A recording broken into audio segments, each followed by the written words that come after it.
நீங்கள் வந்து ஒன்றும் ஒரு ட்ரெண்ட் செட் ஃபிலிம் பண்ணியெல்லாம் நீங்கள் வந்து ஜெயிக்கலை.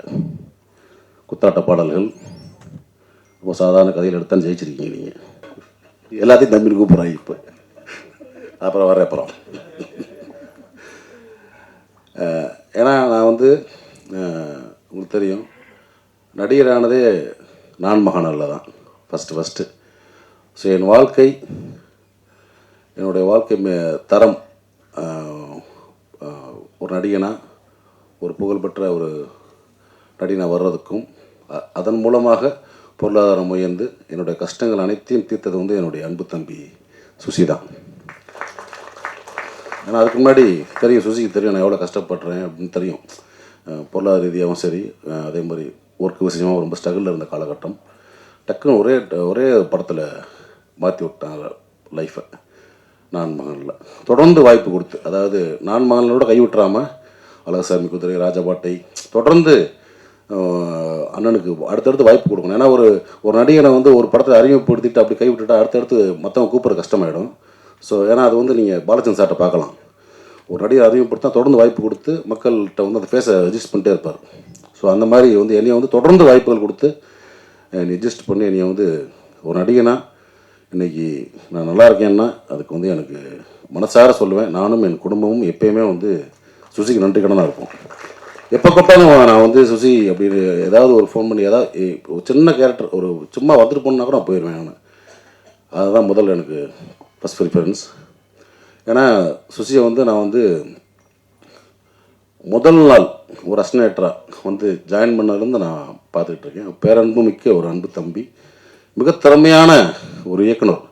அது சொல்லுவாங்கள்ல, சுத்தமாக தொழில் தெரியும்னு, அந்த மாதிரி சுத்தமாக தொழில் தெரியும். ஒரு டைரக்ஷன்னா நச்சுன்னு அப்படியே, அதாவது கன்ஃபியூஸ் இல்லாமல் இருப்பாப்ல ஸ்பாட்டில். நீங்கள் பதறவே வேண்டாம். அதனால தான் இந்த படம் அவ்வளோ ஃபாஸ்ட்டாக முடிஞ்சிருக்க காரணமே அதுதான். அமுதா சொன்ன மாதிரி போனாங்க டக்கு முடிச்சு வந்துட்டாங்கன்றாங்களா, அது காரணம் வந்து தொழில் சுத்தமாக தெரியும். யாருக்கும் பயப்பட தேவையில்லை. நம்மளுக்கு தொழில் சுத்தமாக தெரிஞ்சு யாருக்கும் பயப்பட தேவையில்லை. கேமரா மாட்டிங்க வைப்பா தம்பி சாப்பிட்டு லென்ஸ் அதை பிடிச்சி அந்தளவுக்கு இதாக சொல்ல வரல, அந்தளவுக்கு க்ளீனாக இருக்கலாம். அதே மாதிரி என்ன வேணும், ஆர்டர் என்ன வேணும், காஸ்டியூம் என்ன வேணும், காஸ்டியூம் டிசைன் என்ன கலர் வேணும், ஸோ எல்லாமே சுத்தமான ஒரு தொழில் தெரிஞ்ச வேலைக்காரன் தான் சுசீந்திரன். ஏன்னா இவ்வளோ நாட்கள் தொடர்ந்து வெள்ளை கபடிக்குள்ளேருந்து இவ்வளோ நாட்கள் பயணப்பட்டு வர்றதே ஒரு பெரிய விஷயம். மீண்டும் வந்து அதே மாதிரி இப்போ வந்து 2K கிட்ஸ் வச்சு எடுத்த மாதிரி இன்னும் வந்து பெரிய பெரிய கதாநாயகங்களை வச்சு அது திரும்பவும் ஒரு பெரிய கம்பேக்காக வந்துடுவாப்புல. அதுக்கான அத்தனை தகுதியும் திறமையும் வாய்ந்தவன் தான் என்னோட அன்பு தம்பி சுசி. அதே மாதிரி இந்த படத்தில் எனக்கு தெரிஞ்சவங்க நிறைய பேர் நடிச்சிருக்காங்க. தம்பி பாலசரவணன், இயக்குனர் முருகானந்தம், குணவதரி மேடம், அதே மாதிரி இசையமைப்பாளர் ஐயா இமானவர்கள், தஞ்சயன் சார், இவங்கெல்லாம் எனக்கு தெரிஞ்சவங்க. எனக்கு தெரியாதவங்க, பழக்கம் இல்லாதவங்க நிறைய பேர் அறிமுகமாயிருக்காங்க. ஹீரோ உட்பட மீனாட்சி தெரியும் எனக்கு இவங்க. ஸோ எல்லாருக்குமே பெரிய ஒரு வாழ்த்துக்கள். இந்த படம் வந்து அவனுக்கு வந்து ஒரு பெரிய ஒரு ஓப்பனிங் கொடுத்து தமிழ் சினிமாவில் மட்டும் இல்லை தென்னிந்திய சினிமாவில் வந்து நிறைய படங்களில் நடிக்கணும், வேலை பார்க்கணும். அதுக்கு என்னுடைய வாழ்த்துக்கள். இந்த மாதிரி பார்த்திங்கன்னா ரொம்ப ஒரு அமைதியாக, ஒரு ப்ளசண்ட்டாக, எல்லாருமே ஒரு பாசிட்டிவாக, ஒரு அன்பாக பேசுகிறாங்கல்ல. சமீபத்தில் ஒரு மேடையில் பாத்தல் ராதா படத்தில் ரொம்ப அநியாயமாக அக்கிரமாக இருந்துச்சு. மேடையில் மிஸ்கின் பேசினாலும் அவ்வளோ வல்கராக பேசணும் அவசியமே கிடையாது. இயக்குனரும் என்ன வேணால் பேச கிடையாதுல்ல. அந்த மாதிரி எனக்கு ரொம்ப வீடியோ பார்த்தேன். ரொம்ப நமக்கு தலைக்குனிவாக இருந்துச்சு. தமிழ் சினிமா வந்து இந்திய சினிமாவில் வந்து ஒரு பெரிய மதிக்கக்கூடிய ஒரு இடத்துல இருக்குது தமிழ் சினிமா. தமிழ் சினிமா இயக்குநர்கள் மட்டுமல்ல, தொழில்நுட்ப கலைஞர்களையுமே அனைவரும் வந்து இந்திய சினிமா லெவலில் ஒரு பெரிய மதிக்கக்கூடிய இடத்துல இருக்காங்க. அதே மாதிரி இந்த மேடை இருக்குல்ல, ஒரு பிரசாத்தில் தேட்டர் மேடை, பல ஜாம்பவான்களை பார்த்த மேடை. தென்னிந்தியாவில் இருந்து மட்டும் இல்லை, இந்தியா முழுக்கவும் வந்து இந்த மேடையில் அமர்ந்து பேசிட்டு போயிருக்காங்க. எவ்வளோ functions, audio launch, trailer release, success meet, இந்த மாதிரி. ஸோ அந்த மாதிரி மேடையில் வந்து இவ்வளோ பத்திரிக்கையாளர்கள் நண்பர்கள் இருக்கீங்க. நீங்கள்லாம் பெண் பத்திரிக்கையாளர் இருக்கீங்க, நம்ம நண்பர்கள் நிறைய பேர் இருக்காங்க. அங்கே வந்துட்டு மொத்தங்கம்மான்றது பேசிக்கிங்க, வெளியே பேசிக்கிங்க. ஒரு மேடை நாகரிகம்னு இல்லையா? என்ன வேணால் பேசுகிறதா? அவ்வளோ புக்கு படிச்சிருக்கீங்கன்றீங்க, அவ்வளோ படங்களை பார்த்துருக்கோம், உலக படங்களை பார்த்துருக்கேன்னு சொல்கிறீங்க, அவ்வளோ உலகம் போல புக்ஸை படிச்சுக்கேன்றீங்க. அப்படி என்ன அறிவு இருக்கு உங்களுக்கு? குறைந்தபட்சம் ஒன்று அறிவு வேணாமா? ஒரு மேலே பேசுகிற பேச்சா? உங்களுக்கு பெண் குழந்தை இருக்குது, எல்லாத்துக்கும் எனக்கு பெண் குழந்தை இருக்குது, ஸோ எல்லாத்துக்கும் இருக்காங்க. ஸோ மேடை நாகரிகம்ன்றது ரொம்ப முக்கியம். இந்த மேடை எவ்வளோ நாகரிகமாச்சு பார்த்தீங்களா? யாராவது தப்பான வார்த்தை அதெல்லாம் கிடையாது. தம்பின்னு கூப்பிடுறது வேற. தம்பி நம்ம எல்லாத்தையும் கூப்பிடலாம். வாடா தம்பி, உட்கார தம்பி, எந்திரா தம்பின்னு அவன் நம்ம அண்ணன் நினைக்கணும். அது முக்கியம் ரொம்ப. அப்படி உங்களை யார் அண்ணன் நினைச்சா எனக்கு தெரியல. எல்லாத்தையும் சக்கட்டு முடிக்க வாடான்றாரு, போடான்றாரு, உட்காருன்றாரு. இதை நான் இன்னைக்கு பேச நினைக்கல, தொடர்ந்து பல மேடைகளை பார்த்துட்டு வரேன் நான் மிஸ்கின் பேச்சுக்களை. சமீபத்தில் அண்ணன் பாலானுக்கு வந்து 25th இது இயர் கொண்டாட்டம். அங்கே பார்த்தா அவர் என்னமோ பெரிய குடியார மாதிரியும் படுத்து கிடந்தான் பாலா, அவன் தான் பாலான்றது. இங்கே வந்து இளையராஜில் வந்து அவன் தான் இளையராஜான்றது. யாரா நீ? நீ என்ன அவ்வளோ ரெப்பாட்டாக்குற தமிழ் சினிமாவில்? எனக்கு ஒன்றுமே புரியல. ஒரு போலி அறிவாளி அப்படிதான் சொல்லணும். அதாவது அன்னைக்கு மேடையில் போனாலும் மிக திறமையான அற்புதமான நம்ம மண் சார்ந்த கதைகளை மட்டும் எடுத்து படம் பண்ணுற இயக்குநர்கள், அமீரன் ஆகட்டும், வெற்றிமன் சார் ஆகட்டும், ரஞ்சி சார் ஆகட்டும், பணங்கள் வியாபாரிட்ட வந்து பர்கர் வியாபாரி உட்கார மாதிரி உலக சினிமாவில் வந்து காப்பி அடித்து படம் பண்ணி ஜெயிச்ச ஒரு போலி அறிவாளி மிஸ்கின். எதுக்கு இந்த மாதிரி ரொம்ப அநாகரிகமாக ஒரு மேடையில் வந்து ஒரு ஆணவப்பெல்லாம் சொல்லி பேசி ரொம்ப மனசு கஷ்டமாக இருந்துச்சு. ஏன்னா தமிழ் சினிமா இயக்குநர்களில் நான் வந்து பெரிதும் மதிக்கக்கூடிய ஒரு கலைஞன். நான் எப்பயுமே ஒரு ஷூட்டிங் ஸ்பாட்டுக்கு போனாலும் சரி, இயக்குனர் என்ன சொல்கிறாரோ அதை நான் வந்து அப்படியே கேட்டு நடிப்பேன். ஒரு பிளாங்க் பேப்பர் மாதிரி போவேன், ஒரு களிமண் மாதிரி போவேன். என்னை எப்படி வேணால் வடிக்கலாம், எப்படி வேணால் எழுதலாம், எதையுமே நான் பண்ண மாட்டேன். என்ன எங்களோட ஒப்புன்னு உங்களுக்கு தெரியும். அதே மாதிரி பொட்டேஷன் சரி மற்ற விஷயம் ரொம்ப அந்த டார்ச்சர்லாம் பண்ணக்கூடிய ஆர்ட்ஸ் கிடையாது. ஏன்னா நம்ம கீழேருந்து வந்திருக்கோம், ரொம்ப கஷ்டப்பட்டு ஒரு இடத்துக்கு வந்திருக்கோம். தமிழ் சினிமாவையும் தமிழ் சினிமா இயக்குநர்களையும் பெரிதும் மதிக்கக்கூடிய ஒருத்தன் தான். ஆனால் அந்த மேடை எனக்கு வந்து ரொம்ப அருவருப்பாக இருந்துச்சு. ஸோ மிஸ்கின் அவர்களே, நீங்கள் தம்பியாக இருக்கலாம், அண்ணன் இருக்கலாம், இல்லை என் ஒத்த வயதாக இருக்கலாம், சினிமா சொல்லுவாங்கள்ல, உங்கள் அம்மா எங்கள் அம்மா இல்லை சினிமாடான்னு, சினிமா இது. நீங்கள் வந்து ஒன்றும் ஒரு ட்ரெண்ட் செட் ஃபிலிம் பண்ணியெல்லாம் நீங்கள் வந்து ஜெயிக்கலை. குத்தாட்ட பாடல்கள், ரொம்ப சாதாரண கதையில் எடுத்தாலும் ஜெயிச்சிருக்கீங்க. நீங்கள் சுஷிந்தன் மாதிரி ஒரு மண் சார்ந்த வெண்ணிலா கபடிகள் எடுத்தோம், அமீர் அண்ணன் மாதிரி ஒரு பருத்திவரன் எடுத்தோம், ரஞ்சி சார் மாதிரி ஒரு மெட்ராஸ் படம் எடுத்தோம், பாலான மாதிரி சேது படம் எடுத்தோம், வாலாசித்தல் மாதிரி ஒரு காதல் படம் எடுத்தோம், ஒரு கிழங்கு மாதிரி தோண்டி எடுத்து நீங்கள் படம் பண்ணல. வெளிநாட்டு படங்களுடைய முகத்தில் அதனுடைய ஷார்ட்ஸை காப்பி பண்ணி, சீன்ஸை காப்பி பண்ணி ஜெயிச்ச ஆள். ஸோ இங்கே வந்து ஒரு போலி புத்திசாலி, அதை நான் வச்சுக்கிட்டு பிறகு இன்னும் பல முறை நீங்கள் பேசலாம், கொஞ்சம் நாகரிகமாக பேசுங்க. ஏன்னா நீங்கள் உட்காந்துருக்க மேடைகளில் பெரும் கலைஞர்கள் உட்காந்துருப்பாங்க. அன்றைக்கெல்லாம் மேடையில் சொல்கிறார், வெற்றிமாறனையும் ரஞ்சித் அமீர் இந்த மற்ற குடியார்கள் நீ பார்த்தீங்களா, ஊற்றியா ஊற்றிங்க, கேவலமாக இல்லையா? அதெல்லாம் எத்தனையோ பேர் குடிக்காமல் இருந்துருக்கலாம், குடிப்பழக்கம் இல்லாத இருக்கலாம். மேடையில் எப்படி பொத்தாம சொல்கிறீங்க? ஏற்கனவே சினிமாக்காரங்க கிளுகிளுன்னு தான் இருக்குது, பார்க்குற பார்வை வேறு மாதிரி இருக்குது. இந்த மாதிரி நம்மளே தாழ்த்தி நம்மளே வெளியே அசிங்கப்படுவான்னு நினைக்கிறேன். இது வந்து என்னுடைய மனக்குமுறல். ஏன்னா இப்பயும் சொல்கிறேன், தமிழ் சினிமா இயக்குநர்களில் பெரிதும் மதிக்கக்கூடிய வணங்கக்கூடிய ஒருத்தன் நான்.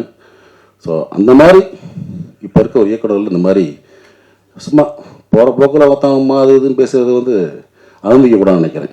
ஸோ அதை நான் வந்து இங்கே பதிவு பண்ண நினச்சேன். அதுக்கு வந்து என்னுடைய கண்டனங்களை கண்டிப்பாக தெரிவிச்சுக்கிறேன். ஓகே. அதே மாதிரி இந்த மேடையில் இன்னொரு எனக்கு ரொம்ப சந்தோஷமான விஷயம் என்ன பார்த்தீங்கன்னா, என்னுடைய நண்பன் பிரபாகரன் இது அந்த டாலோட அன்போட பிரபு நானும் வந்து ஒன்றா அஸ்டன்காக ஒன்று ஒர்க் பண்ணோம். எனக்கு முன்னாடி சீனியர் ஆர்டிஸ்ட் அவன் தான். ஏன்னா வந்து பூலான் கட்டு இப்போ பார்த்துருப்பீங்க, பூலா அனுவாசம், சாரி அஜித் சார் படம். அதில் வந்து சார் டைரக்டர், அதில் வந்து ஜோதியா கண்ணன் அடிச்சிருப்பான். அப்படியே சொன்னேன், டே ரூட்டை மாற்றி போயிரு, கரெக்டாக ரூட்டு போட்டு ஒரு கிடச்சிருக்கு. நான் தமிழ் சினிமாவில் கேமராமேன் ஆகிட்டு தான் அவன் பண்ணான். ஆனால் வாழ்க்கை அவனையும் நடிகன் ஆகிடுச்சு. இந்த படத்தில் ஒரு முக்கியமான சென்ட்ரல் புகராக நடிச்சிருக்கிறது எனக்கு ரொம்ப சந்தோஷம். நிறைய பேர் தெரியாது, நான் வந்து கோபின்னு ஒருத்த ஊர்லேருந்து வந்திருக்கான், ஊர்லேருந்து அறந்தாங்கிலேருந்து. இவரும் போவேன், இப்போ படுத்து தூக்கிட்டே இருப்பான். டேய் என்னடா அவன் படுத்து தூக்கிட்டே இருக்கான், சரி உரான்னா. அவன் தான் தம்பி. ஸோ பிரபு தம்பி அறியப்பட்ட கோபி பின்னாடி நீயான கோபி ஆனார். நீயான கோபியோட அண்ணன் பிரபு. நான் வந்து ரொம்ப டக்குன்னு ஆக்டிஸ்ட் ஆகி விட்டாப்புல சுசி. ஆனால் அவன் இன்னும் வரணும், எனக்கு ரொம்ப சந்தோஷம். இப்போ வந்து ஏன்னா டிவி சீரியல் பண்ணிட்டு இருக்காப்புல, திரைப்படங்களில் நிறைய படங்கள் நடிக்கணும், எனக்கு அதான் ரொம்ப சந்தோஷம். அதனால் இன்னும் நிறையா பண்ணு தம்பி, இது உண்மையான தம்பி. எதிரான வார்த்தைகளோ, நம்ம பாடி உறுப்புகள் சம்மந்தப்பட்ட வார்த்தைகளோ, மற்றவங்களை காயப்படுத்துகிற வார்த்தைகளோ நம்ம எப்பவுமே சொல்லக்கூடாது. அடுத்தவங்களை வாடா போடா உட்கார்றா இல்லடா அப்படின்னு சொல்கிறதுக்கு நம்மளுக்கு உரிமையே கிடையாது. பர்சனலாக நம்ம பேசலாம். மிஷ்கின், இயக்குனர் மிஷ்கின் அவர்கள் என்னுடைய மிகச்சிறந்த நண்பர். அவருடைய ஆஃபீஸ்க்கு போய் நான் நிறைய நேரம் உட்காந்து நிறைய பேசிகிட்டு இருப்பேன். பல முறை நான் கால் பண்ணி அவர்கிட்ட நான் சொல்லுவேன், சார் இது ஏன் சார் இப்படி பேசுகிறீங்க, இப்படி பேசாதீங்க அப்படின்னு நான் பர்சனலாக கால் பண்ணி நான் பேசிடுவேன். அருள்தாஸ் அவர்கள் அவ்வளோ போல்டாக ஓப்பனாக இங்கே வந்து பேசியிருக்காரு. அவருக்கு என்னுடைய நன்றிகள் சார். ஏன்னா ஊடகங்கள் பல பேர் வந்து சொல்ல முடியாமல் அவங்க வந்து எப்படிடா இப்படி பேசிட்டு இருக்காரு ஒருத்தர், இங்கே யாருமே சொல்ல மாட்டேன்றாங்களே அப்படின்னு நினைக்கும் போது அருள்தாஸ் அவர்கள் வந்து தைரியமாக நின்று, சார் இது தவறு, நான் கண்டிக்கிறேன்னு சொல்கிறேன் பார்த்தீங்களா, உங்களுடைய கட்ஸ்க்கு ஹேட்ஸ் ஆஃப். ஓகே, சொல்ல மாட்டாங்க நிறைய பேர், எல்லாரும் தயங்குவாங்க எப்படியா வாய்ப்பு போயிடுமேன்னு. நீங்கள் அதை பற்றிலாம் கவலைப்படல, எனக்கு வாய்ப்பை பற்றி கவலை இல்லை, எனக்கு எது கரெக்டாக அதை சொல்லுவேன் அப்படின்னு நினச்சி வந்தீங்க பார்த்தீங்களா, உங்களுக்கு என்னுடைய வாழ்த்துக்கள். இப்போ சில பிறகு கேட்டிங்கன்னா நான் கண்டிப்பாக சொல்கிறேன். இவ்வளோ சினிமா துறையில் கிட்டத்தட்ட 20 வருஷம் நான் கடந்திருக்கேன். ஒரே ஒரு விஷயந்தான், கிறிஸ்டி சொன்ன மாதிரி நம்ம வாழ்க்கை ஃபுல்லாக பாசிட்டிவாக இருக்கணும், பேசுகிற வார்த்தைகள் பாசிட்டிவாக இருக்கணும், அன்பாக இருக்கணும், மற்றவங்களை காயப்படுத்தாத வார்த்தைகளாக இருக்கணும், மற்றவங்களை எந்த வகையிலும் முகம் சுளிக்காத வார்த்தைகளாக இருக்கணும். ஸோ அப்படிப்பட்ட வார்த்தைகளை நம்மளால் உபயோகப்படுத்த முடியலன்னா வாய முடிக்கணும். இதுதான் என்னுடைய பாலிசி. நான் வந்து எந்த இன்டர்வியூல இருந்தால் சரி, என்னை எப்படியாவது இழுத்து ஒரு கான்ட்ரவர்ஷியலான ஒரு விஷயம் சொல்லிட மாட்டானா அப்படின்னு பல பேர் என்னை இன்டர்வியூ பண்ணுவாங்க. முடியவே முடியாது. நான் வார்த்தையில் ஒரு நெகட்டிவான விஷயத்தை கூட பாசிட்டிவாக சொல்லிகிட்டே இருப்பேன். ஏன்னா ரொம்ப ஈஸி பாசிட்டிவாக நெகட்டிவாக சொல்லி ஒருத்தரை காயப்படுத்துறது, ரொம்ப ஈஸி ஒருத்தரை அவமானமாக பேசுறது, ரொம்ப ஈஸி வந்து இந்த சமுதாயத்தையே கேவலமாக பேசுறது. ஆனால் ரொம்ப கஷ்டம் பாசிட்டிவாக பேசுறது. ஆனால் அதுதான் நல்ல விஷயம். பாசிட்டிவாக பேசணும், பாசிட்டிவாக நினைக்கணும். வாழ்க்கை என்பது ரொம்ப பாசிட்டிவாக இருக்கணும், அன்போடு இருக்கணும், எல்லோரையும் அன்பாக நேசிக்கணும். அப்படின்றத விட்டுட்டு நம்ம மேடை கிடைச்சதுன்னு சொல்லிட்டு சகட்டு மேனிக்கு மற்றவங்களை பேசுகிறதோ இல்லை சகட்டு மேனிக்கு வார்த்தைகளை யூஸ் பண்ணுறதோ, நாம் சொல்ல வர்றது கருத்தை வந்து நெகட்டிவான வார்த்தைகளும் மற்றவங்க முகம் சுளிக்கிற வார்த்தைகளும் யூஸ் பண்ணுறதும் என்னை பொறுத்தவரை ஏற்றுக்கொள்ள முடியாது. அது யார் பேசினாலும் அது தவறு தான் நான் சொல்லுவேன். கண்டிப்பாக அது தவறு. அப்படிப்பட்ட தவறுகளை வந்து யார் பேசினாலும் அதை மேடையில் இருக்கிறவங்களும் கேட்கணும், சார் இப்படி பேசாதீங்க, நிறுத்துங்க அப்படின்னு சொல்லணும். அப்படி இல்லாமல் எல்லோரும் ரசிச்சுட்டு இருக்கிறது எனக்கு வந்து கொஞ்சம் மனசு கஷ்டமாக இருக்குது. அதெல்லாம் ரசிக்கும் போது என்னடா இதை ரசிச்சுட்டு இருக்காங்க, அந்த நேரத்தில் எழுந்துன்னு போயிடணும். நான் ஒரு இயக்குனர் என்னுடைய நண்பருக்கு கால் பண்ணி கேட்டேன், சார் நீங்கள் மேடையில் இருந்தீங்க, அவர் பேசிகிட்டு இருக்காரு, நீங்கள் என்ன பண்ணீங்கன்னா எழுந்து வாக் அவுட் பண்ணிட்டேன் அப்படின்னாரு. நான் வாக் அவுட் பண்ணி போயிட்டேன் அப்படின்னாரு. சார் எனக்கு ரொம்ப கஷ்டமாக இருந்தது, நான் வாக் அவுட் பண்ணி போயிட்டேன்னு சொன்னார்.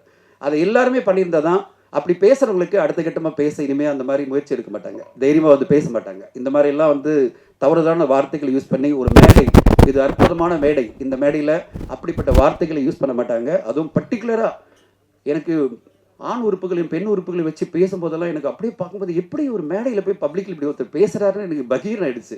அந்த வீடியோலாம் வரும்போது எப்படி ஒரு மனிதன் இப்படிலாம் பேச முடியும் அப்படின்னு. ஆனால் அந்த நேரத்தில் இந்த நேரத்தில் ஒன்றே ஒன்று சொல்லிக்கணும். அந்த என்டையர் இன்டர்வியூ அந்த பேச்சை நான் பார்த்தேன். 32 நிமிஷம் அவர் பேசுனதில் ஒரு 4 நிமிஷம் தவிர 28 நிமிஷம் அவ்வளோ சிறப்பான வார்த்தைகள் இருந்தது, சிறப்பான விஷயங்கள் இருந்தது, அவ்வளோ சிறப்பான கருத்துக்கள் இருந்தது. ஆனால் அந்த சிறப்பான கருத்துக்கள் மக்கள் மத்தியில் போய் சேர்றதுக்கு அவர் யூஸ் பண்ண ஒரு 4 நிமிஷம் வார்த்தைகள், 4 நிமிஷம் சொன்ன விஷயங்கள், அவர் சொன்ன அந்த அப்ஜெக்டிவ்ஸ், அவர் சொன்ன விஷயங்கள், அது எல்லாமே அந்த 28 நிமிஷம் அவர் சொன்ன மிக சிறப்பான விஷயங்களையும் ரொம்ப கேவலப்படுத்திடுச்சு. ஸோ என்னுடைய ஒரே ஒரு ரிக்வெஸ்ட் என்னென்னா, நான் என்னுடைய உண்மையான ஒரு நல்ல நண்பராக இருக்கிற திரு மிஷ்கின் அவர்களுக்கு மேடைகளை நீங்கள் உங்களுக்கு இருக்கிற அந்த 28 நிமிஷத்தை ரொம்ப அழகாக பயன்படுத்துங்க. அந்த 28 நிமிஷம் நீங்கள் பேசியிருக்கீங்களே, அது மட்டுமே பேசியிருந்தா காலங்காலமாக அந்த 28 நிமிஷமும் ஒரு பெஞ்ச் மார்க்காக இருந்திருக்கும். வாழ்க்கையை எப்படி புரிஞ்சிக்கணும், வாழணும் அப்படின்றதுக்கு பல அற்புதமான விஷயங்களை அதில் சொல்லியிருந்தார். அதை மட்டுமே சொல்லியிருந்தா போகிறோம். அந்த 4 நிமிஷம் வார்த்தைகளை சொல்லி 4 நிமிஷம் வந்து தவிர்க்கப்பட வேண்டிய வார்த்தைகளை சொல்லி இந்த 28 நிமிஷம் பேசுறதெல்லாம் இது எல்லாத்தையும் நல்லிஃபை பண்ண சொல்லுவாங்க இங்கிலீஷில். அதை நல்லிஃபை பண்ணுற மாதிரி இல்லாமல் யாரையுமே கேவலப்படுத்தாமல், யாரையுமே வந்து கௌரவ குறைச்சல் பண்ணாமல், இங்கே இருக்கிற ஊடக நண்பர்களை மதித்து அவங்களுக்கு ரெஸ்பெக்ட் கொடுத்து எல்லோருமே பேசணுன்றது தான் என்னுடைய ஆசை. இங்கே எல்லோருமே பாசிட்டிவாக பேசணும்னு ஆசைப்பட்டு தான் ரொம்ப சைலண்ட்டாக போயிட்டு இருந்தது. என்னடா ரொம்ப சைலண்ட்டாக சாம்பார் மாதிரி போகுது ஈவெண்ட்டு, தமிழ்லேயே இருக்காது போல இருக்க இந்த வீடியோக்குன்னு நினச்சிருந்தேன். அருள்தாஸ் வந்து நிறைய தம்ப்நெயில் கொடுத்துட்டாரு. சரி, நான் அது சொல்லலைன்னா இந்த நேரத்தில் முக்கியமாக சொல்லணும், என்னுடைய நண்பர் எனக்கு எப்போவுமே என்னை வந்து கேள்வி கேட்டுகிட்டே இருக்கிற நண்பர் ப்ளூ சட்டை மாறன் அவர்கள் வந்து ஒரு ட்வீட் போட்டிருந்தார். எல்லா ரிவ்யூஸும் வந்து பாசிட்டிவாக அதாவது என்னது நியாய தராசோடு போடணும்னு நினைக்கிற தனஞ்சயன் அவர்கள் இப்படி மேடை பேசினாரே, அவரை பற்றி கேள்வி கேட்க மாட்டாரா அப்படின்னு ட்வீட் போட்டிருந்தார். நான் அவருக்கு சொல்லிக்கிறேன் இந்த நேரத்தில், கண்டிப்பாக மேடையில் நான் இப்போ சொல்லிட்டேன். உங்களுக்காக மட்டும் இல்லை, அந்த வீடியோ பார்த்த உடனே எனக்கு ரொம்ப வருத்தமாக இருந்தது. அதனால் பதிவு பண்ணணும்னு சொல்லிட்டு உங்கள் முன்னாடி இந்த விழாவில் நான் பதிவு பண்ணுறேன். யார் அப்படி பேசினாலும் ஊடக நண்பர்கள் நீங்களும் ரெஸ்பான்சிபிலிட்டி எடுத்துங்க. கண்டிப்பாக நீங்கள் எழுந்து சொல்லுங்கள், சார் இந்த மாதிரி வார்த்தைகளை நாங்கள் கேட்க மாட்டோம், நாங்கள் இதை ஏற்றுக்க மாட்டோம், நீங்கள் சொல்லுங்கள். அதுதான் உங்களுடைய ரெஸ்பான்சிபிலிட்டியாக நான் பார்க்குறேன், உங்களுக்கு கடமையாக பார்க்குறேன். இல்லைன்னா இது பேசினா ரசிப்பாங்க நினச்சி இன்னும் பல பேர் பேச ஆரம்பித்தாங்கன்னா ஒவ்வொரு மேடையுமே அநாகரிகமான மேடையாக மாறிடும்.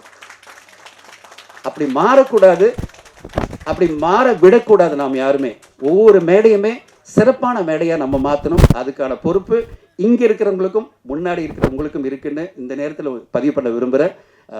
பெரிய லெக்சர் கொடுத்து நினைக்காதீங்க, உங்களோட நான் பயணிச்சுட்டு இருக்கேன், உங்களோட நண்பராக நான் பல வருஷம் இருக்கேன். அந்த உரிமையில் நான் உங்ககிட்ட பேசிகிட்டு இருக்கேன். அந்த உரிமையில் தான் இந்த கருத்துக்களை நான் பதிவு பண்ணுறேன். மீண்டும் ஒரு முறை, என்னை பல முறை நான் தவறி விழுந்தாலும் என் கையை பிடிச்சி நகர்த்தி கொண்டு போகிற பல ஊடக நண்பர்கள் இங்கே இருக்கீங்க. நான் எவ்வளோ விழுந்தாலும் நீ வீழ்வேன் என்று நினைத்தாயோ அப்படின்னு நினச்சி நான் திருப்பி திருப்பி எழுந்து வந்துட்டே இருப்பேன். அப்படி எழுந்து வர எனக்கு முக்கியமான காரணம், என்னை யார் கேட்டாலும் சொல்வேன், என் ஊடக நண்பர்கள் என் கூட இருக்காங்க, என்னை என்றைக்குமே கை தூக்கி காப்பாற்றுவாங்க நான் சொல்வேன். அப்படிப்பட்ட ஊடக நண்பர்களை முந்தாளி நான் சொல்கிறேன், நீங்கள் தான் எங்களெல்லாம் வளர்க்குறீங்க, நீங்கள் தான் எங்களுக்கெல்லாம் சப்போர்ட் பண்ணிட்டு இருக்கீங்க, நீங்கள் தான் எங்களை உருவாக்குறீங்க. அப்படிப்பட்ட நீங்கள் யார் உங்கள் முன்னாடி எந்த தவறுதலாக பேசினாலும் எழுந்து நின்று கேள்வி கேட்டு அவங்கள ஸ்டாப் பண்ணுங்கள். நல்லபடியாக பேசிட்டோம். இந்த உலகம் பாசிட்டிவாக இருக்கணும், இந்த உலகம் சிறப்பாக அமையணும், எல்லோருக்கும் மகிழ்ச்சியாக அமையணும். 2K லவ் ஸ்டோரியில் படம் மிக சிறந்த வெற்றி அடையணும். ஏன்னா இந்த குழு அவ்வளோ அற்புதமான உழைப்பு கொடுத்துருக்காங்க, அவ்வளோ ஒரு மிகப்பெரிய வெற்றி அடையணும். நீங்கள் படம் பார்த்த உடனே அப்படிப்பட்ட வெற்றியை உங்களுடைய ரிவ்யூ மூலமாக கொடுப்பீங்கன்னு எதிர்பார்க்குறோம். இந்த நேரத்தில் இந்த படத்தில் பயணிக்கிற டீம்ஸ் சதீஷ்க்கும் என்டையர் குழுவுக்கும் நன்றி. அண்ட் ஒரு சிறப்பான படம் வேலண்டைன் டேஸ் அன்றைக்கி வரப்போகுது. சுசீந்திரன் சாருக்கும் விக்னேஷ்க்கும் சிட்டி லைட்ஸ் விக்னேஷ்க்கும் ஹோல் குழுவுக்கும் இமான் சாருக்கும் என்னுடைய மனமார்ந்த நன்றிகள். ஊடக நண்பர்கள் அனைவருக்கும் மீண்டும் ஒரு முறை நன்றி.